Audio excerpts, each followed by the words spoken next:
Spotlight Press Con. Thank you. Of course, at sa lahat po ng aming mga kasama sa press, mga kaibigan namin na press, na lagi pong nandyan para sumuporta lagi sa akin. Maraming salamat po sa inyo. Such a professional. Lahat talaga tayo dito sa Starstruck. Miss Gladys, unahin ko na po, how are you? Parang napapansin ko kanina medyo umuupo po kayo. Kumusta po ba kayo ngayon? Yun nga, medyo tinablan na ako. Tao pala ako. Kasi di ba ang taas lagi ng energy ko? Sabi ni Gadyata, oy, maghinay-hinay ka. Oo, medyo nagsama-sama yung pagod din siguro po yan. At medyo challenging din yung mga eksenang kinukunan namin.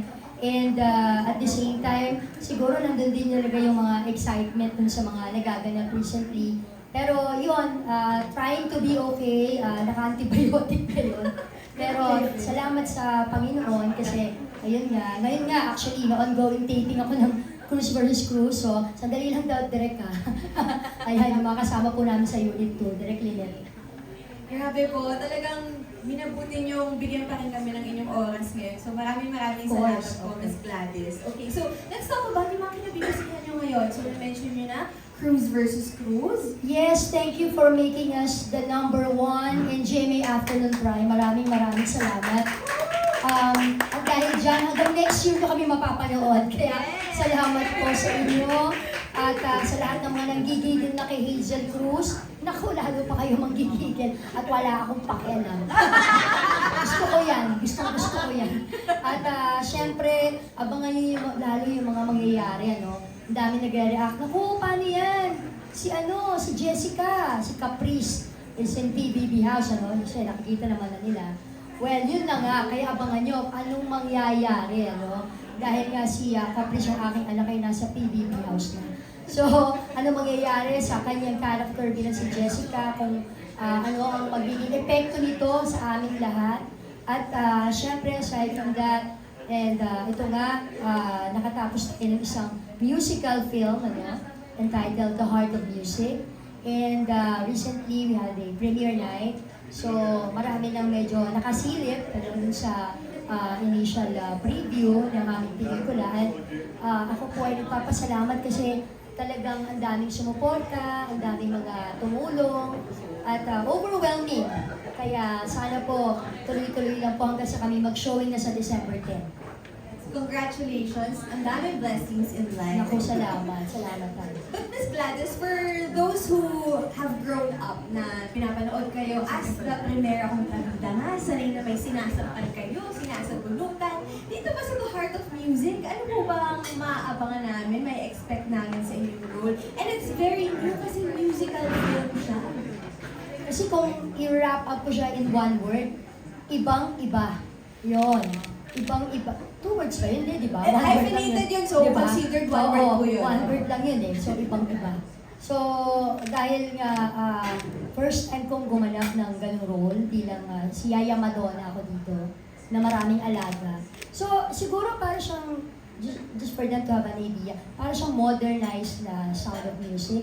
Pero, mas marami pang kakaiba dun sa pelikula namin. At halo-halong emosyon din yung mararamdaman nila. Pambuong pamilya. So kahit isama nila yung mga anak nila, pwede-pwede. And at the same time, matatawa sila, mai-inspire sila, at syempre, meron din maiiyak sila. So, lahat ng emosyon, nandito sa pelikulang ito. And at the same time, sabi ko nga, first time to do a musical family drama film. Imagine with Mr. Robert Senya pa and Ms. Isay Alvarez.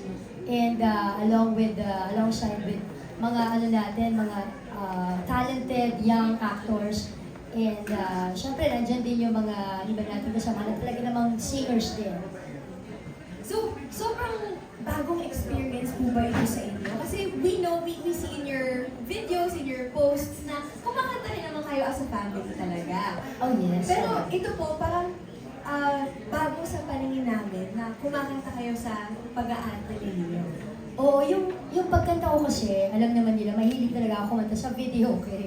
Yung karaoke, ganyan. So, parang yun yata yung stress reliever ko talaga, no? Kahit sa bahay, pagka sa team ko, medyo stress ako, kakanta-kanta ako sa karaoke. Parang grocery din sa akin, yung pag grocery ako, stress reliever ko.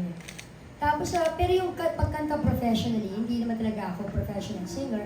Pero I really love to sing.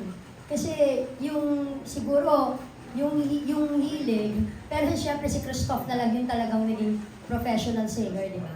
Kaya dream come true sa akin to, yung The Heart of Music.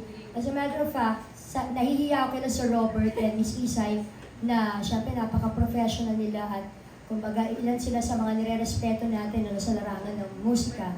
Kaya talagang nag-crash course ako sa piano.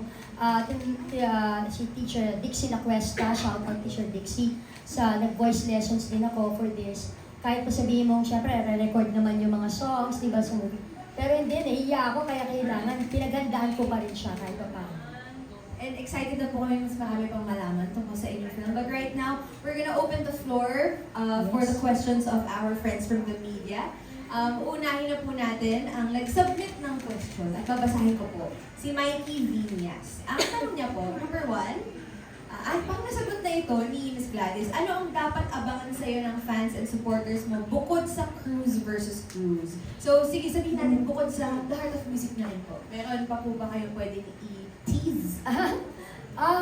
Nako, sa ngayon kasi, dahil kailangan talaga, yun ang pakabangan nila, yung The Heart of Music. Dahil dito nila ako makikitang hindi nananampal, hindi nananakit, di ba? Kundi ito, nag-aalaga, di ba? Nag-nurture.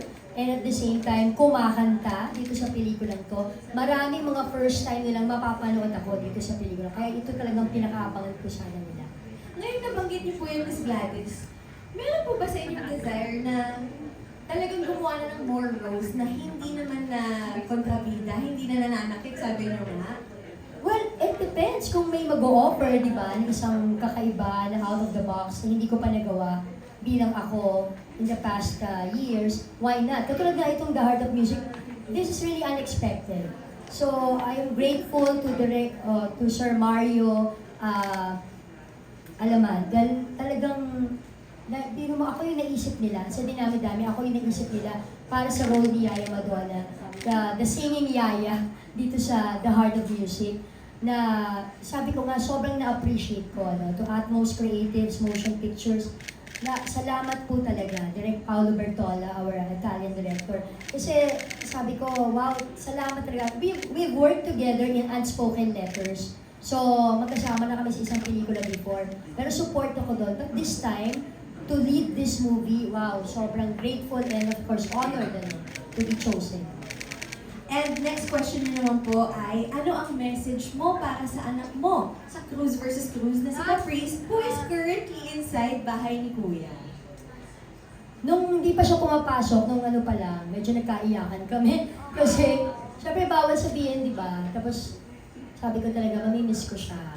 Pero isa lang yung binilin ko sa kanya, huwag kang magpapaapi dun sa loob. Kasi kung hindi, susugod ako dun. Walang magagawa si Kuya. Oh my gosh, guest housemate, no? Miss Gladys, why not? Parang excited ka na makita yun. Parang matatakot lahat ng mga housemates sa inyo, intimidate lahat. Okay. Ito naman from Robert Requintina of Manila Bulletin. Okay. So, was there a time or moment na ginamit ninyo ang pagkakontrabida ninyo sa tunay na buhay? Like, nilabas ninyo ang mga sungay o pangil ninyo dahil hindi nyo nagustuhan ang nangyari. Please share with us some kwento. Grabe naman yung pangil, tsaka sungay. Ang padimonyo na. Hindi, di ba? Hindi man lang taray lang, no? Talagang padimonyo na. Hindi naman, siguro yung konting taray, yung I think naalala ko na madalas kami noon ni Judy Ann, Asmara, ni Clara pa kami noon, nag-out of town shows. Tapos I think, nauuna kasi si Juday. Di ba si Judy Ann, mahihain po talaga siya sa totoong buhay. Hindi na masyado naiintindihan, akala nila yon noon, wala pa kasi social media noon.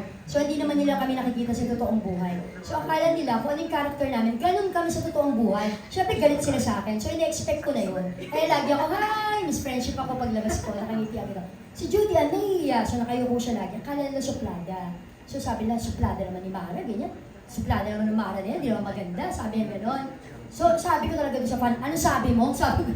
So ako yung nasa likod kasi. So hinablot ko yata lang. Oh my God! Sabi ko ganyan, bakit maganda ka ba? Ang masakit doon, nagsasabi ng gano'n, hindi ako maganda. Diba?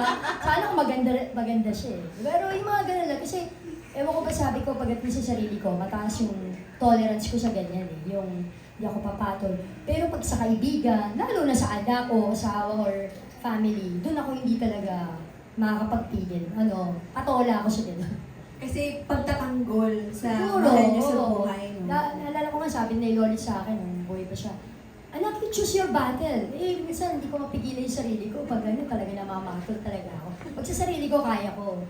Pero sa iba, or lalo na pag mahal ko, hindi ko kaya.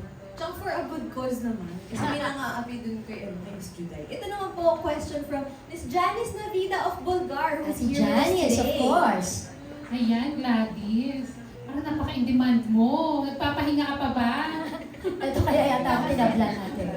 Oh. Anyway, Gladys, can you give us a little kwento lang kung paano talaga nag-start yung magiging kontrabida mo? Kasi, of course, we know na Mara Clara yung first kontrabida mo. Pero bago ka napasok sa Mara Clara, talaga bang gusto mo maging kontrabida?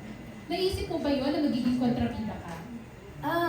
Oo, maganda yung question mo. Sa totoo lang, parang wala naman talaga sa hinakap ko na magkontrabida noon. Kasi sabi ko nga nung bata ako, nung kinder pa lang ako, ang alam ko ng talent portion ko kagad noon. Basta alam ko, mahilig ako umarte. Tapos ang gusto ko laging ginagawa ko si Sisa.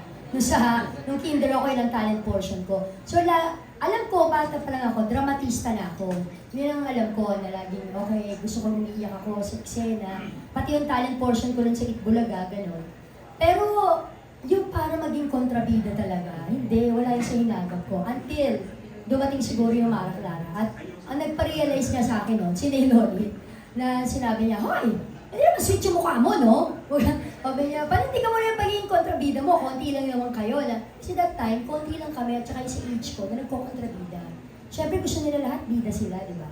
And I realized kasi pag kontrabida ka, pwede ka mag-kontrabida, like that time, pwede ka mag-kontrabida kay Judy Ann, pwede ka mag-kontrabida kay Claudine, pwede ako mag-kontrabida kay Angelo, pwede ako nagko-kontrabida kay Dieter, So, tama nga naman si Loli. Kasi ang dami-dami kong proyekto na pwede ako kahit saan. Ayun. And ang dami mo na rin nakatrabaho mga artista. Kung sakali na meron kang senior star na gustong, yung parang hindi mo pa nasampal ever, o nasabunutan, nasaktan, meron ka bang dream na masampola ng Gladys Reyes na sampal? Senior? Senior senior. Oo, na veteran, ibig sabihin, no? Ay, walang duda, syempre si Inay Maria, pero gusto ko yung magsasampalan kami dalawa. yung Maria ko, gano'n, ganyan, kasi di ba, alam mo naman kilala din si Inay na hindi rin nagdadaya, di ba? Tsaka yung talagang masakit talaga, hihiwalay sandali yung kaluluwa mo sa katawan mo. Yung gano'n, yung matutuliro ka talaga pag nasampal ka. Which is, ako I like that, kasi yung makakapture yung talagang, di ba, yung gulat mo doon sa eksena, yung kung kailangan mo mang umiyak sa eksena, hindi mo na kailangan mag-motivate kasi maiiyak ka talaga sa sakit, di ba, sa sampal niya. So ako talaga, I wanna work with Inay Maria again, kasi I work with her sa minsan lamang magmamal, pero matagal na yun. Tapos nakita ko kami ulit sa vlog ko, and pinagbigyan niya ako sa isang maiksing eksena, nire-enact namin yung eksena namin doon. Pero sana talaga sa isang teleserye, probably, namin yun, napag-usapan namin, sana we can work together in a serye. Yun, kasi sa serye, never ko pa siya nakasama. And sa mga sinasampal mo na, meron na bang nagreklamo, nasakpan talaga ng buhok? Na after the scene, parang umaray. Hindi, parang basta naalala ko lang itong sa Cruz versus Cruz. Parang, naalala ko parang minsan sinabi ni Ate Vince sa akin, sabi niya, sis, di ba malumanay si Ate Vince sa totoong buhay, sabi niya, sis, dito pwede namang dayain na rin natin. So, minsan parang pinapakiusapan nila ako na maghinay-hinay, gano'n.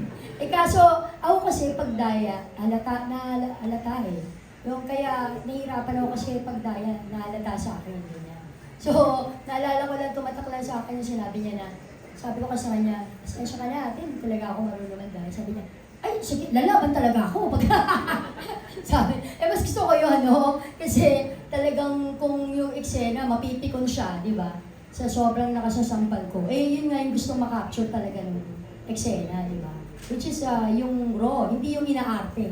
Kaya, siguro hindi naman sa nasaktan siya, pero siguro minsan parang nagalit. Dahil sobrang dami siguro ng ganung eksena namin, di ba?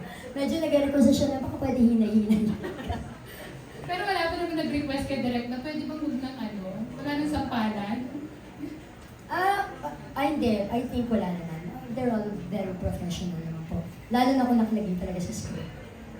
And glad kasi akala nila kontrabida ka talaga, no? Pero hindi nila alam na super bait mo in real life. Thank you, Ate Jo. Pero ano yung mga nakakapag-trigger sa'yo, yung galit mo kapag like sa social media, ang daming mga bashers ngayon, di ba? Meron na bang issue na ibinato sa'yo na inarayan mo, pinatulan mo yung mga bashers? Sabi nga sa'yo, Ate, pagdating sa akin, mataas ang tolerance ko dyan. Tsaka, sabi ko nga, nakakatuwa lang na ako yung kontrabida that they love to hate, di ba? Kumbaga yung, oo, galit sila sa akin. Pero, I think siguro dahil nga may social media na, nakikita na nila na iba talaga yung personality ko dun sa character na pinoportray ko. Kaya siguro ramdam na ramdam ko yung suporta, yung pagmamahal ng mga sumusuporta, ng mga fans, tagahanga.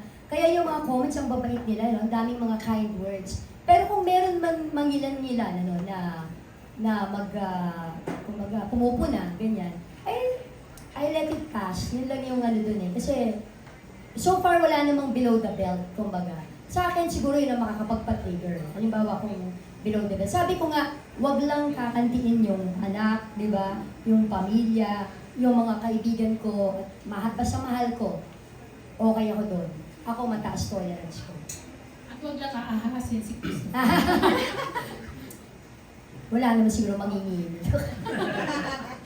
Ayun na. Thank you, Clarissa, and good luck Thank sa you, Heart Ate of Music. Janice. Salamat sa lagi mong support, Ate Janice. I appreciate. Thank you, Miss Janice Davido of Bulgar. Going back to that part lang po, na-curious lang din ako kasi sabi niyo nga kapag may sampalan portion, minsan, alam mo, may balik din, di ba? Kasi away talaga. Ngayon naman po sa experiences, sino po ang pinakamalakas manampan sa inyo? Ay, ayun, si Inay Maria. Siya na rin po Oo, talaga. siya yun. Kasi naalala ko, talagang yung pelikula namin na yun nga, may part yun na I think nasampal niya talaga ako. Or, meron pa kami mga ginawa dati, Maricel Drama Special, yan. Matagal na ako nagigis sa show niya eh.